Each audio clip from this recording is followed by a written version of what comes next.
Magandang gabi. It's 7:30 or 7:15 pa lang, sorry. Pauwi ako galing trabaho. Kaninang lunch ko, nag-post ako ng picture nitong setup ko for the Insta360 X3 na naka-pair sa DJI Mic 2, no?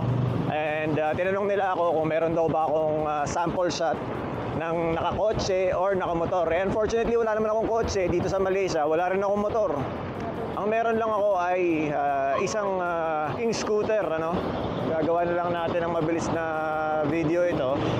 Papakita ko lang sa inyo kung anong klaseng sound quality and video quality ang makukuha natin sa isang Insta360 na nakakonect sa DJI Mic 2. Hindi po Bluetooth yung gamit ko. Gamit ko is yung receiver and transmitter combo. So hindi kasi ako masaya sa quality ng audio kapag Bluetooth yung ginamit. May nagtanong din kung anong klaseng mount yung ginagamit ko. Itong mount po na ginagamit ko is custom 3D printed na mount. No, pero yung cage na ginagamit ko, binili ko lang din online. So ano lang to, generic na Insta360 cage. So kayo na lang ang magsabi sa akin kung anong klaseng sound ang naririnig nyo. Kung okay ba, kayo na humusga. Kasi ako, para sa akin, okay to. Solid na combination siya actually. Kasi isang microphone, kasi dalawa to, dalawang transmitter and isang receiver. Yung isang transmitter ay nasa likod ng bag ko.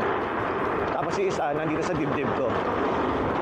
Dahil sinipag-sipag ako mag-edit, isasabay ko na rin yung isang video na kinuha ko. I think that's a week ago, if I'm not mistaken. Yung isang video na i-overlay ko dito is yung naka-pink naman ako. Kung tatanungin nyo rin ako bakit scooter lang ang dinala ko dito or binili ko dito sa Malaysia, nasagot ko na yun sa isa sa mga videos ko dito sa page ko.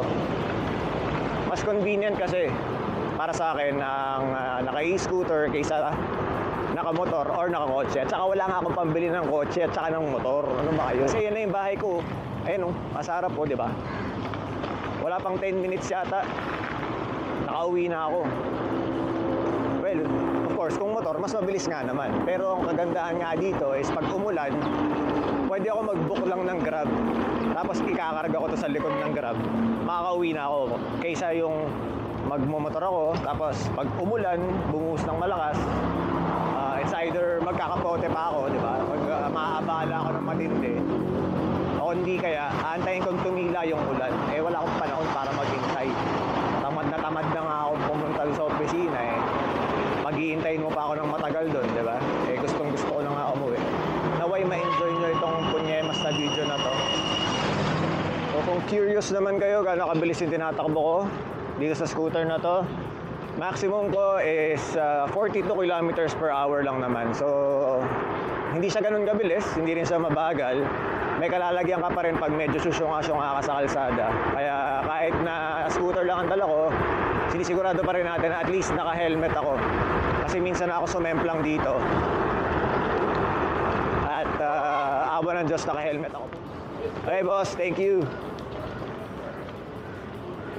Dito na ako sa condo namin. Iikot lang ako na isang malupit sa parking area namin.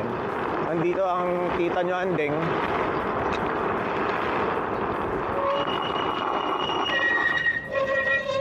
Jogging. Sige lang, takbo lang. Hindi ko in-expect na nandito tong babaeng to. Jogging ka dyan ha. Akit na ako. Bye-bye. Hindi daw niya ako marinig. Yun na yun, nandito na ako sa bahay. So akit na ako para makapag-edit. At kita-kits, as always, if you're a content creator, keep creating those videos even if nobody's watching. Eventually someone will do. Your Tito Lawrence is out and I'll see you in the next one. Peace.